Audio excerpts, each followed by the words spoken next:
All right, there we go. Hello everyone, how's it going? Team here, and this is BxJS Weekly, bringing you all the best JavaScript news of the week in a podcast form. This is episode 115, and we do have a ton of news from Microsoft side today because there was a Microsoft Build conference. I think it's still going. And they have announced quite a ton of things related to, well, Microsoft Edge, web, and a bunch of other things, essentially. So let's get cracking, I guess. As usual, the first section of the week is getting started. We got 4 articles here today, starting with a mostly complete guide to React rendering behavior. This is possibly one of the best articles I've seen that goes very deep into how React rendering works.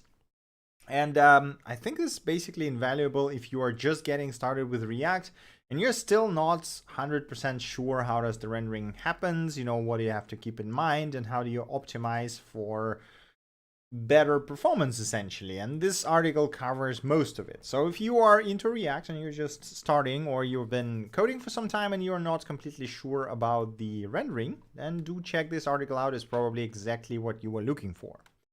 The next article we got here is from the MDN web docs, which is something I did not really expect to see, but it's getting started with Ember that was essentially written by the people at MDN, which is pretty great. So it's a really good tutorial that guides you through building a very simple Ember app that actually looks really good. So I think I already said it multiple times, but I probably at some point should go ahead and try Ember because it actually looks pretty damn cool. So if you are interested in Ember and wanted to get started and for whatever reason didn't like the official tutorial, do check this one out. Maybe this is exactly what you were looking for. Next article we got here is logic gates in JavaScript. Now this is a short-ish article, but it's a pretty good write-up that explains how to create logical gates in JavaScript and how to make them work and compose them, essentially. So if you are interested in topics like this, do check this one out. It's actually pretty cool. Hey Malaf, welcome to the stream. All right, and the last article we got here for the getting started section is WebGL guide. Now this one is really damn big. As you can see here, the scroll is super tiny. The article is, I don't even know how many pages are there. It is incredibly large and it's really good. Like, this is possibly the best, the most comprehensive guide on WebGL I've ever seen. And it doesn't really talk purely about WebGL. It also talks about all the fundamentals you need to know to understand WebGL, like, what is the vertices, what is the shaders, what is the math behind the 3D space positioning and stuff like this, which is the trigonometry and, everything you need to work with 3D graphics with WebGL is basically here, which is just bonkers. It's a really great guide. So if you are thinking about getting into WebGL, or maybe you already started doing that and you were confused about some of the aspects, do absolutely check this one out. It has basically everything. It is amazing. And quite highly recommended if you want to get into web graphics. Hey Benz, welcome to the stream. Right, that covers the getting started section. Now for the articles and news, we got only 2 here today. So the first one is from the NPM blog. It's called NPM V7 series, Arborist Deep Dive. And just as the title says, it's a deep dive into the new package that is npm-cli Arborist, which is the dependency tree manager for NPM that is going to be used in NPM V7. And this sort of goes in depth to show why the Arborist was created, what is it for, what does it mean for you as either the contributor to NPM or just a user of NPM, what problems does it address. Amusingly enough, essentially the whole package is stemmed from one bug that made the current NPM install slow, which I find to be quite amusing and quite interesting as well on the other hand.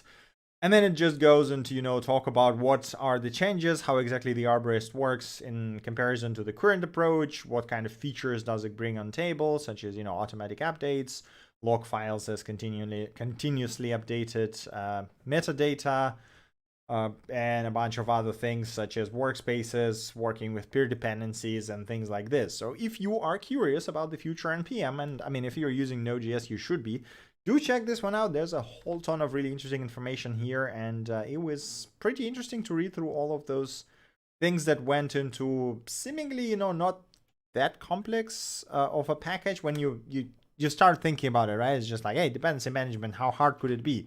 And then you read through this article and go like, okay, that sounds like a lot of pain. So yes, absolutely fascinating write-up and look into the internals of NPM and package management. So do check this one out. All right.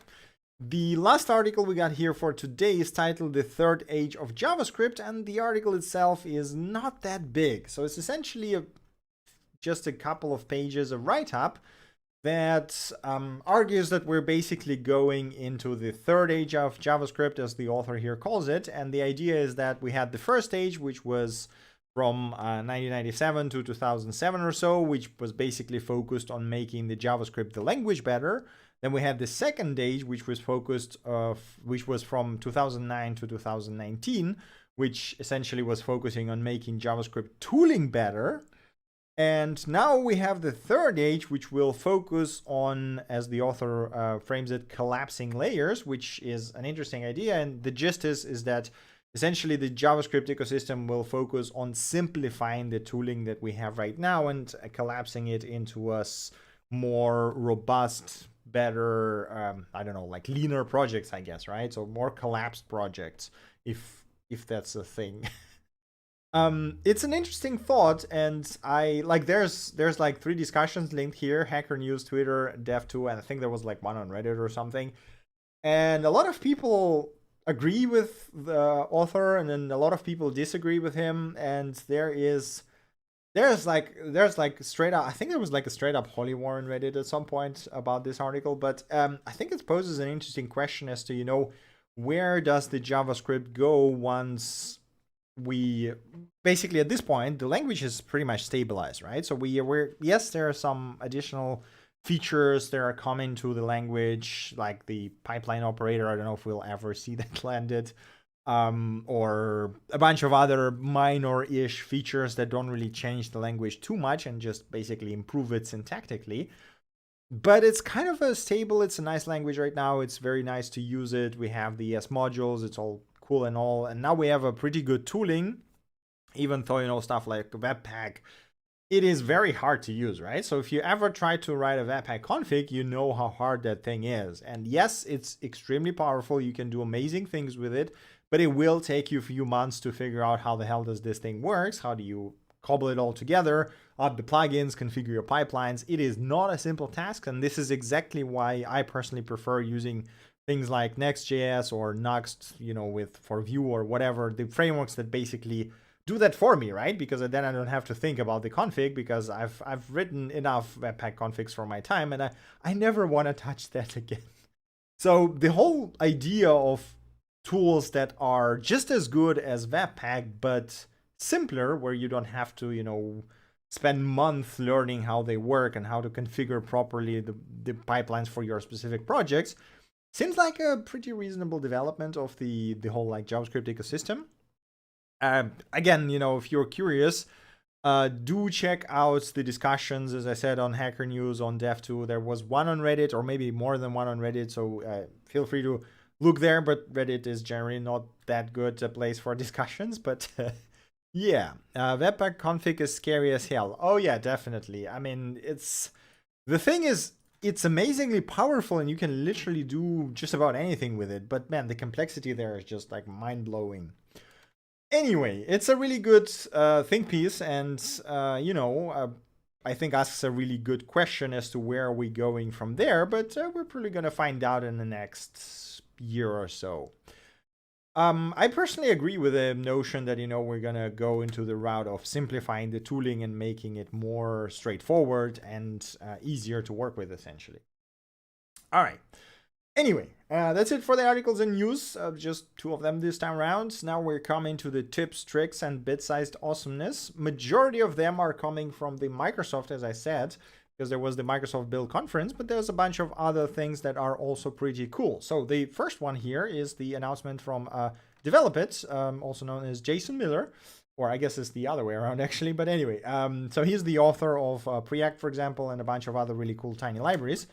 And I believe Unpkg is also his project, if I remember correctly. But anyway, he created an optimizing NPM content delivery network that looks pretty damn cool. So essentially it allows you to say which modules you want, and it will return an optimized, compressed bundle with caching and compression and everything that you can use on your page. So here, for example, the link shows you that you can bundle Preact, Preact hooks, and HTML Preact, and you will get a tiny 5.3 kilobyte bundle that you can just include in your page and use as, you know, for your Preact project, which is really cool. So I'm guessing you can also use that in like Deno if you would look. No, that actually looks like just a plain. Maybe you can. I don't know if it exports actually. Exports? Yes, it does. Okay, so it uses exports. So it is a ES module, so you probably can use it in Deno as well if you want to. So it's pretty cool. There's also a bit more information in the subtweets if you're interested. So if you're working with ES modules, do check it out. It might be quite helpful. All right. Next thing we got here is the announcement from Microsoft Edge team. So they are announced Microsoft Edge Origin trials, and this is essentially the same thing that Google does with the Chrome trials. It's a bunch of different APIs that they're gonna try out and see how it works out, gather the feedback from developers, and then maybe if it's positive, implement it in the browser or propose it as the web standard. Majority of time, those trials are gonna be related to developer tooling or to other things that are, you know, easier to implement and don't really require a proper web standard for that. But as we've seen with Chrome, it goes both ways. So some of them might be web standards. Right now, there's only 2 here. But if you are interested in sort of how the Microsoft plans to push the web forward, do check it out. There's some interesting stuff in here. Speaking of moving the web forward, there was bunch of sessions titled Moving the Web Forward with Microsoft Edge and Chromium on the Microsoft Build conference. And there's like a ton of things that they discussed there, including the pretty cool stuff with foldable devices, some storage access APIs. There's like a ton of really interesting talks that they gave and really interesting ideas that they pushed. Yeah, WebView 2 is probably one of my favorite ones. So I think we talked about it at some point, but essentially the Microsoft is going to be bringing WebView 2 components to the native apps, which will allow you to access Microsoft Edge, the new one, as a web view within your app, which essentially means that you will have access to the latest version of Chrome without bringing it with you, which theoretically could make Electron apps super tiny. So that is pretty exciting. And yeah, that's, you know, basically if you're curious about what happened and what did build, the Microsoft build, what was announced at Microsoft Build, do check this one out. It is actually really cool. Edge market share has driven so much. I mean, it's a great browser, let's be honest. Like, I like it a lot better than Chrome. Like, it's faster. It has cool features like the collections. As I already mentioned, I use them, well, not daily, but at least weekly for like more organized bookmarks, I guess. And, you know, snippets and stuff. Pretty handy. And they are planning to add a ton more cool features, which, you know, it so far looks pretty great, to be honest. Chrome has been stagnating in terms of the user experience. So like the Chrome dev team does amazing job with the dev tools, with the V8 engine, but the Chrome as a browser, when you look at it from a user-facing perspective, like they haven't changed anything in I don't know how long. And all of their latest changes, I remember, was always a pain in the ass that you have to go into the flags and disable them to make it usable again, which was, you know, not exactly what I want. Edge, on the other hand, just works pretty well for me. I mean, it's still like there's 2 things lacking. So there's the, I still miss the tabs and history syncing. They finally enabled the extension sync in the last update. But, you know, with extensions sync enabled, I can probably migrate to it completely now because I was waiting for the Mac version to get extensions because installing them manually everywhere is just annoying, right? But anyway, if you're curious about the Edge and Chromium related things that Microsoft announced, definitely check this list out. There is a lot of cool stuff here. Continuing, we got another announcement from Microsoft. They are introduced as Azure static web apps. So you can now deploy static web apps using Azure service, specific one built for that. support for SSL and custom domains, authentication, authorization, GitHub Actions for automated building and deploys, preview URLs for staging, globally distributed, done via the Azure Content Delivery Network automatically, APIs powered by Azure Functions, and it actually looks damn amazing, to be honest. So if you are building static web apps and you are using the Azure as for hosting your stuff, right? Do check this out because it does look really, really damn cool for specifically deploying static apps. I probably need to dig into this and see what kind of free tier they have, because it might be a really good replacement for something like Netlify, right? Because Netlify has a pretty generous free tier, but it still has some limitations. And I wonder if those guys will give you more free stuff, essentially, because I have I have a bunch of websites that I update once a month, maybe, right? And yeah, that's it's pretty interesting to see that essentially they built a specific cloud service or cloud deployment platform, I guess, for static web apps. Just think how big they are now, right? But yeah, anyway, if you're curious, do check it out. It seems pretty cool. There's an interactive tutorial as usually, so you can just play around with it and see how it works without actually committing to anything. Right, next thing we got here is another announcement from Microsoft Builds. So there is, I think we already talked about that there's React Native Windows, right? It's been around for quite some time, and you could build React Native apps for Windows that sort of use the Windows APIs to build the Windows UI, but you still would write JavaScript, and it was React Native, and it was all great and everything, but it was only for one platform. Well, now React Native Windows also supports macOS, and it's bringing a ton of features, including stuff like ARM64 support, which is just bonkers, which also means that you can use the same React Native for macOS Windows on the new Surface devices that come with ARM processors, like this foldable Surface Duo, for example, right? So you can build one app and then compile it for a bunch of devices, and it will work out of the box, which is just insane. Look at that. It looks so damn good. So I think there was a tweet from Dan Abramov who was like, I guess I'm a macOS developer now, which is, it's kind of great to see that Windows is taking React Native that seriously. But it's honestly pretty exciting. I would be very curious to see how that develops, and yeah, it is an awesome announcement. So you can now build desktop apps for Windows, Mac, and ARM64 Windows using one platform with JavaScript and React Native, and there's a whole ton of different cool elements already in here, and support for sync storage, cameras.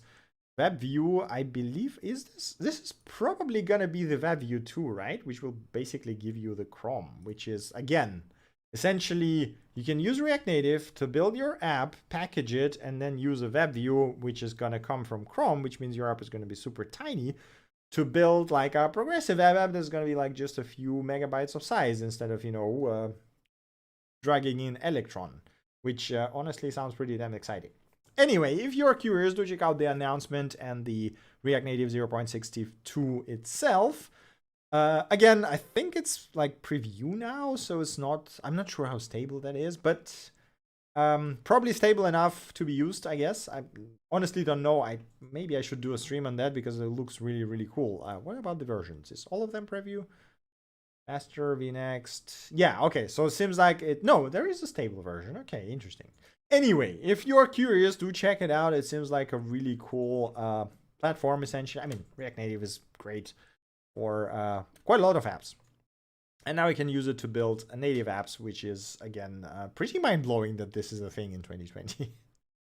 Anyhow, continuing, we got announcement from Mozilla guys, and it's titled Firefox Reality for HoloLens 2. So the Firefox has the quite a bunch of browsers that are sort of experimental-ish, I guess.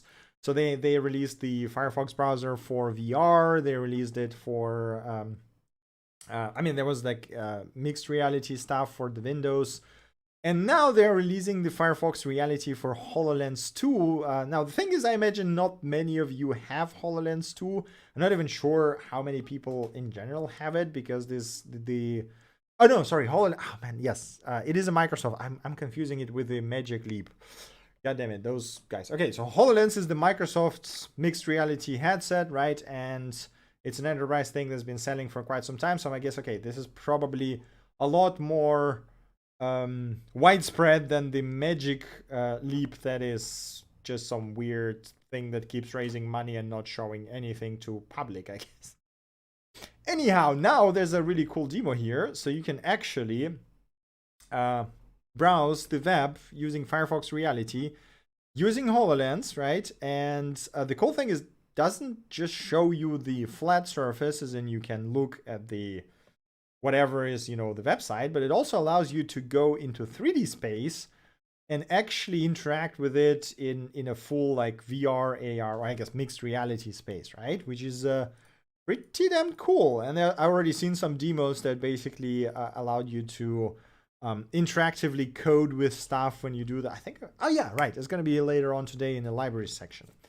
But yeah, it looks pretty damn cool. So if you are one of the lucky ones who have the HoloLens 2, which I remember, I think it was like $3,500 US or something, which is damn expensive, but looks really cool. So if you have one, do try it out. It seems like a really fun platform to play with. Okay, let me have a look at the chat. Hey Sandeep, yes, I've heard of Recoil.js. I covered it during the last podcast. It's a really neat library, and it seems like it's gonna be around for quite some time. Anyhow, we are coming to the releases section. We do have quite a few of them today. The first one is Chrome version 83, bringing a bunch of improvements and new features such as trusted types, which basically should save you from cross-site scripting and basically throw in errors when you try to do something unsafe, which is, I think, a really neat addition. So basically we'll tell you that, hey, you shouldn't probably set the inner HTML and you should use something like text content, or should actually escape your sanitize your DOM, which is, a pretty neat feature. And I know that the CSS, like cross-site scripting, is probably one of the most common vulnerabilities out there. But yeah. So the next thing is there's like the updated form controls that I think we've seen quite some time ago. They previewed them, so they finally landed.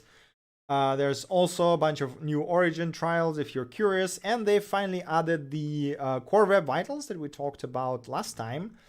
And yeah, it's like looks like a solid release, So continuing, we got Electron version 9.0 that essentially upgrades the Chrome to version 83, V8 to version 8.3, and Node.js to 12.14, which again brings it on par with the current version of Chromium and Node.js, or at least not LTS, right? So the current latest version is 40 and something. I think it's going to go LTS somewhere in the September or something. So that's still pretty great. There's some breaking changes, so if you're upgrading, make sure to read through that. Let me have a look at the chat. What are good use cases for React Native on Windows? Games. No, I mean, for games, you typically want lower level access, right? So games usually require unless this is a very simple game we're talking about, you typically want lower level access and you want to go like ham on optimization for like memory, performance, whatever, or, squeeze as much as possible out of graphical fidelity, but anyway, games usually require lower level access. I mean, there's gaming engines. This is why they exist, right? So React Native usually works amazingly well for your typical CRUD apps. So if you need like create, read, update, delete, like your paradigm that basically applies to 90% of the software, React Native works amazingly well. Unless you need to do something extremely specific with the hardware, like accessing some sensors that cannot be accessed without going lower level, which actually rarely happens nowadays, you're going to be fine with just building React Native apps. So if you need to build like, I don't know, chat client or something, or notes app or browser, probably, you could do that with React Native without any problems. The advantage of React Native is that you don't have to drag Electron and Node.js together. It's going to be compiled and it's going to be right. I mean, it's still going to have the JavaScript engine in there, right? But it's not going to be the full thing. which means it's going to be smaller and more performant than, well, Electron apps. So there you go. I hope that kind of answers your question. But anyway, next release we got here is Lighthouse version 6.0, which is one of the audit feature, audit tooling that is in the Chrome and Edge. And it brings a ton of new improvements, new metrics.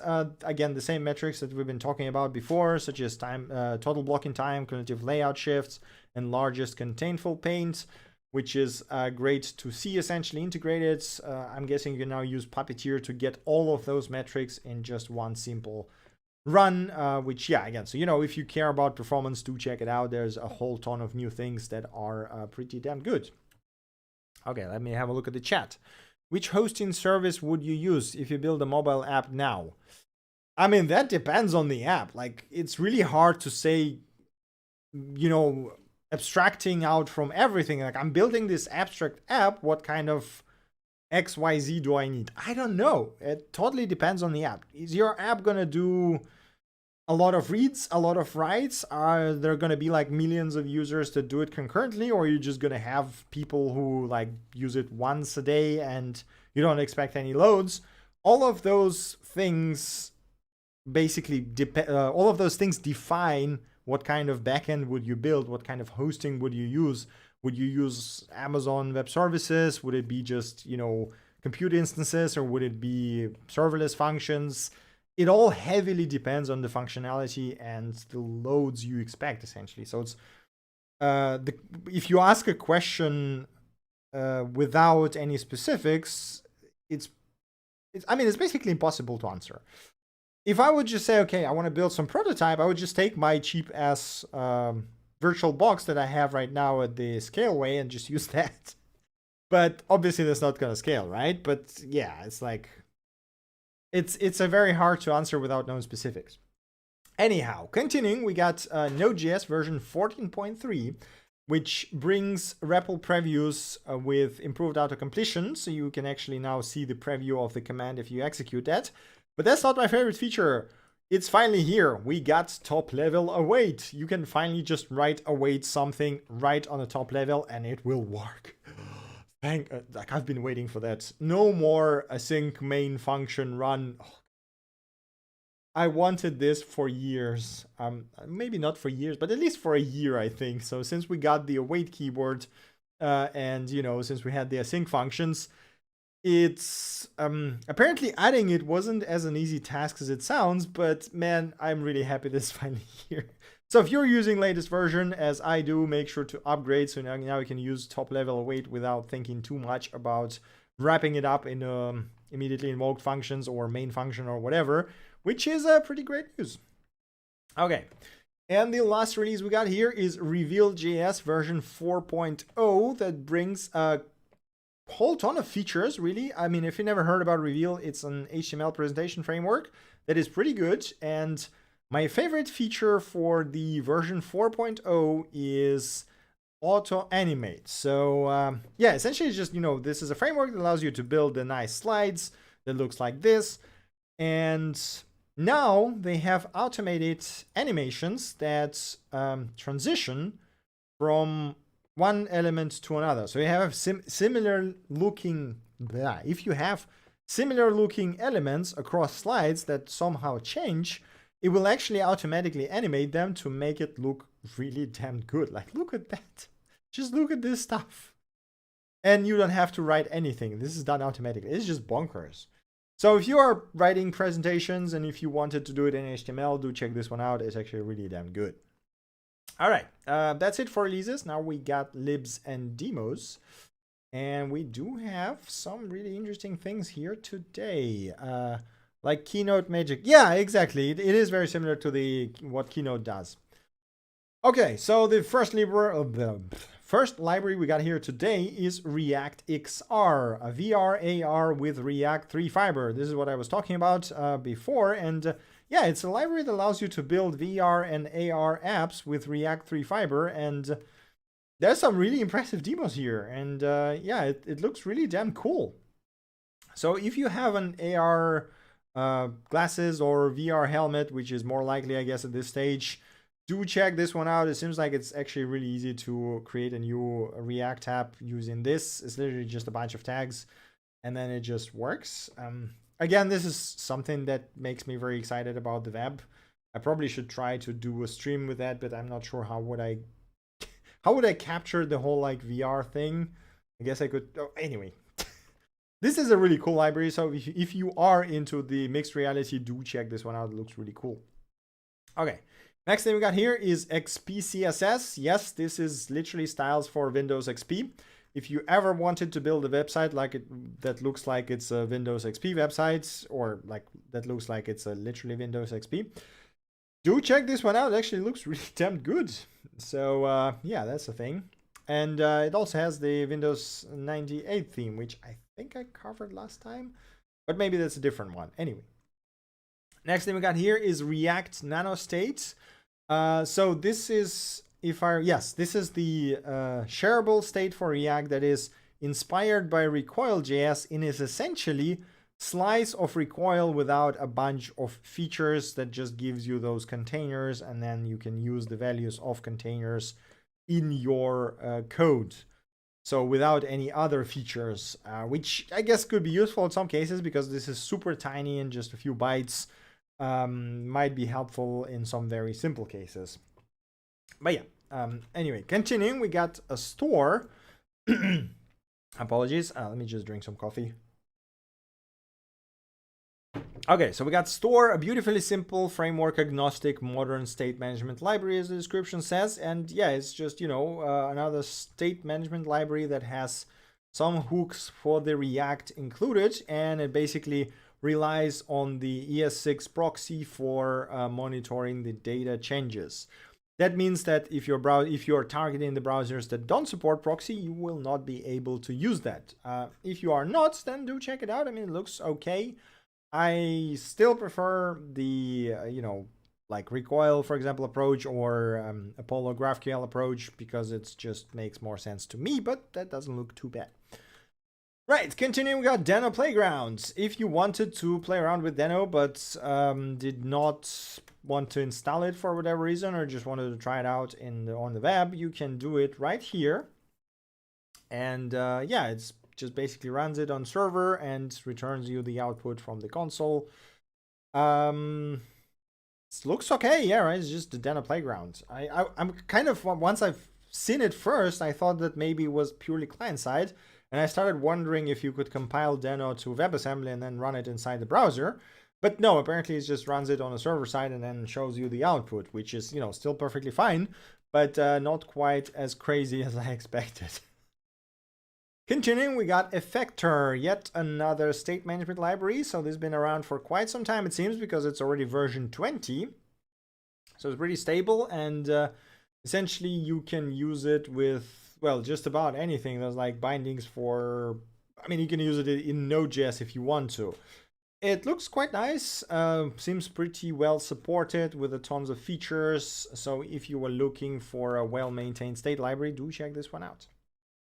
Continuing, we got is-esm, a command line tool that checks if a package in npm is an ESM package. So if you wanted to quickly figure out which packages you can drag from from npm and use them as ES packages, then this is a tool that could be quite helpful. I know that, you know, we're probably going to see a lot of tooling that would sort of help with this, figuring out if it's an ES module or not in the next year or so, as the whole Node ecosystem will start slowly migrating to the ES modules once the Node 14 goes LTS.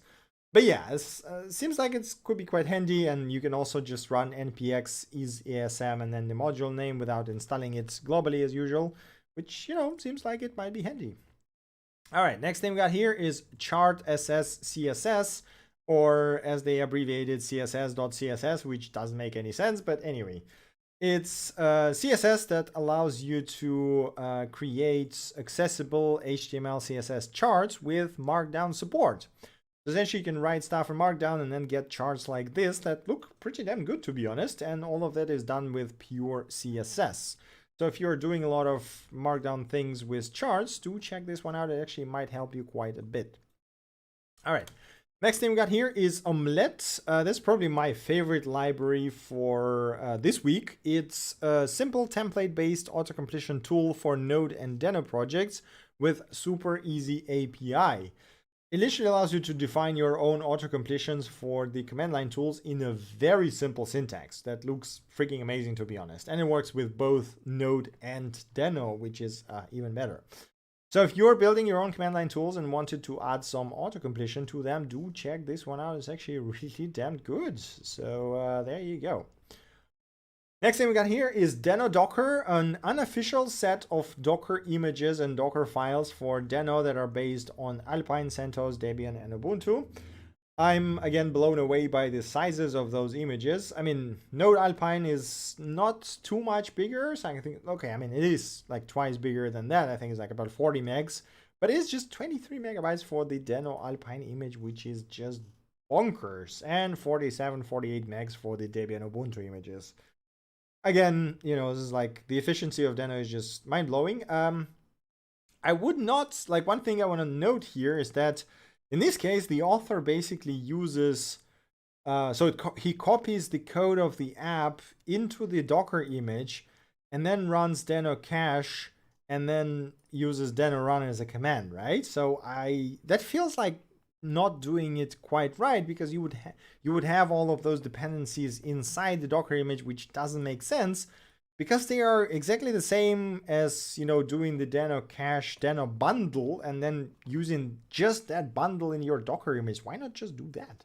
Seems like a way more efficient approach to doing that. Maybe do a two-step build if you want to have this in the Docker, right? But it just doesn't seem that efficient to me. Anyway, other than that, it's pretty good to have them. I hope to see official Deno images at some point. Would be pretty cool. Other than that, yeah, for now, that looks quite good. All right, next thing we got here is CAC or CAC. I'm not sure how to read that correctly. Simple yet powerful framework for building command line apps. Now, this is originally built for Deno, but I believe you can also use it in Node.js, but it is an ES module, so you can actually use that anywhere you want, which is pretty damn cool. So if you want, you know, build a command line apps in Deno, this seems like a pretty nice option. Next thing we got here is a denopkg, a nice aliasing thing, I guess. So it's essentially changes, you know, if you want to import the module into Deno from GitHub right now, it's not exactly a nice URL. You have this raw.github, blah, blah, blah. It's a really long URL, first of all. And second of all, it's not exactly easy to write. So what denopkg does is essentially just aliases this to your like user repo with tag if provided and then pass the file. And that just seems pretty damn nice. So it's a very nice a little thingy here. Hey Frontend Nexus, welcome to the stream. 2020, let's make a browser terminal app. Honestly, I really love the Deno idea. I really love the description that it's a browser in a term, like it's a command line browser essentially, right? But that is a wrong way of putting it.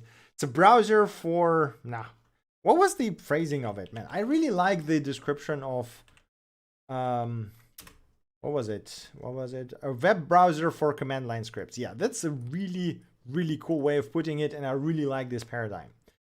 Anyhow, continuing, we got rxxpress. This is an experimental mashup of rxJS and express.js. Essentially allows you to create routers that process incoming requests using rxJS, which looks pretty cool. Like, I'm not sure there's going to be that many use cases for that, but when you do have those really complex pipelines that especially have to work with streams, this could be pretty invaluable. So if you are, maybe you have a use case like this, maybe you wanted to try something like this, do check this one out. It actually looks pretty damn good.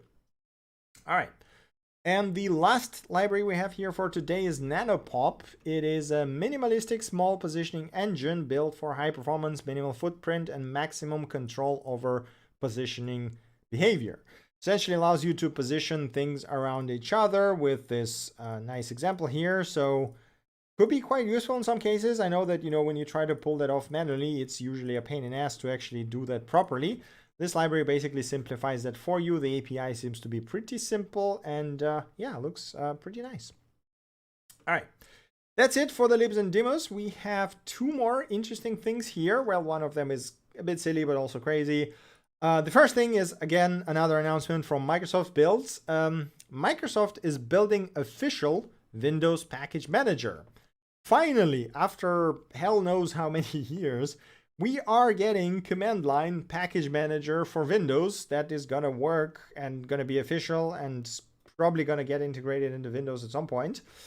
It's called winget, and it basically allows you to install packages from command line like you would basically. Let me try that again.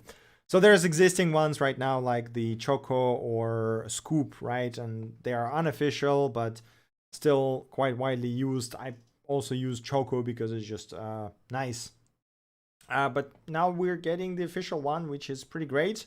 So right now it's an experimental repo and it's a very early version and there's like a ton of things that it doesn't do. But if you are interested, you can try it out right now. So you can basically, there's a release available, so you can install it. I believe it needs one of the insider versions of Windows as of right now, but that might change in the future. Anyway, I'm honestly mind blown that Microsoft is finally adding the command line package manager into the Windows. So there we go. Yeah, and the last thing we got here is an article titled Ray Tracing in Notepad at 30 FPS. Yes, you heard that right. So it's well, it's exactly as it says. It's a text-based ray tracing that is done inside of a notepad at 30 FPS. I honestly don't know why, but it's a really cool write-up of how can you do something like this. It's also very amusing that the author here uses Cheat Engine, which is typically used to hack games and modify the memory and everything. He essentially uses it to set up the script that would print the ray traced cube into the notepad, which is just bonkers. Anyway, it's a really fun write-up. There's more than one part here, so make sure to go through all of that. It's really cool, and again, the result is just like, I don't know why, but it's really awesome. All right, that's actually it from my side. So this was BxJS Weekly episode 115. If you have any questions, suggestions, maybe you want to share your projects, feel free to throw them into the chat right now. Otherwise, that's basically it from my side. You can find all the links as usual on bxjs.dev or on GitHub.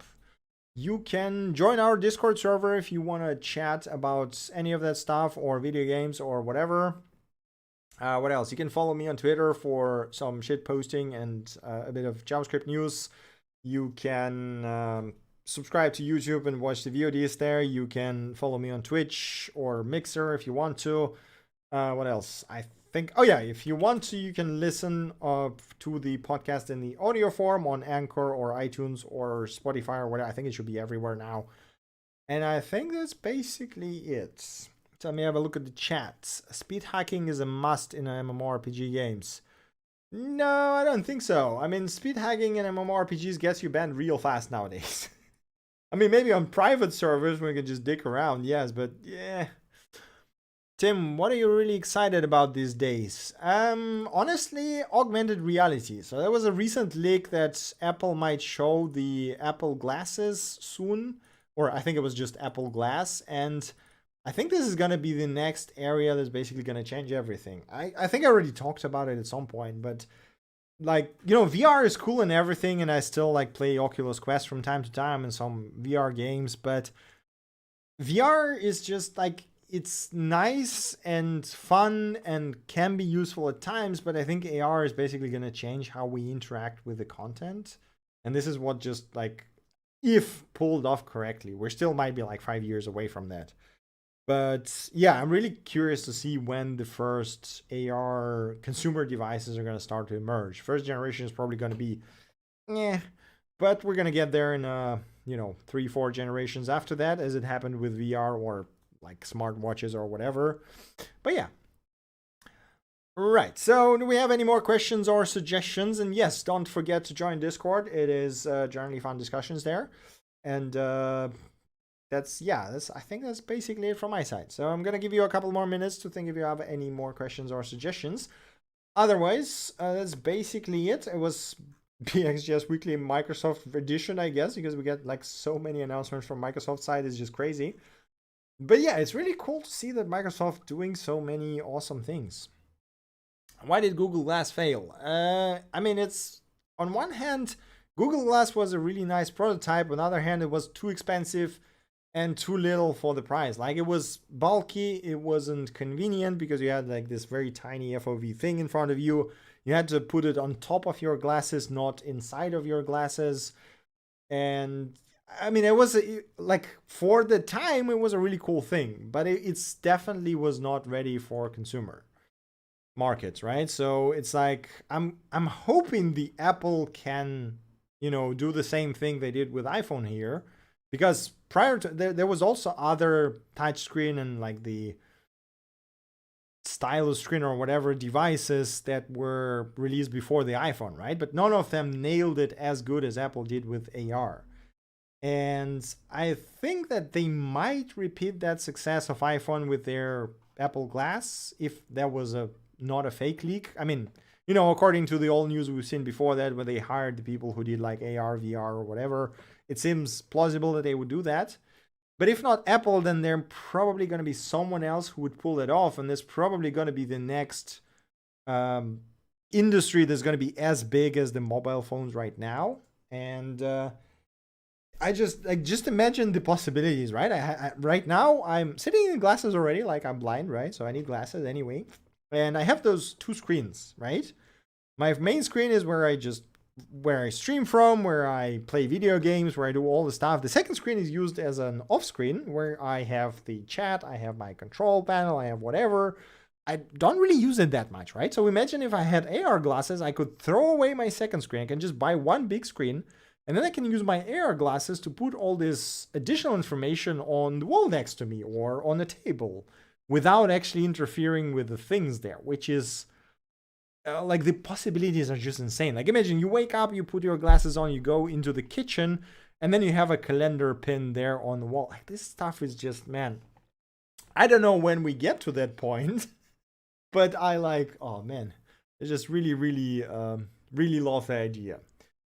Did you cover the best React state management approach in one of your old podcasts? Hook, Redux, how do you choose? I mean, I did talk about React state management quite a bit. In my opinion, the current two best options are either X-State, so I would not pick Redux because I think X-State a lot more powerful, or Apollo GraphQL clients with local queries for, like, you know, localized state management if you have GraphQL backend. This is sort of my, I mean, this is what I would use if I were to build the app right now. Recoil.js looks really cool. There's probably going to be another options if I would have to, if for some reason the X-State wouldn't fit, but I don't know when that would be. Or maybe if I wanted something simpler than X-State, because X-State is, you know, like, does add a lot of mental overhead to managing the whole thing, while Recoil is a lot simpler. But yeah, so this is kind of the gist of it. Right, any more questions, suggestions, or shall we just wrap this up here? Yeah, I guess, is it just me, or are the podcasts getting smaller and smaller with every week? I mean, I'm trying to keep track of the news, but it has been more or less consistent. It definitely feels like they've been smaller this year around, because the last year we had, like, the podcast was a lot bigger than what we have right now. Even on holidays, they were bigger than that. But anyway, right, okay. You're welcome. More than happy to chat about all of that.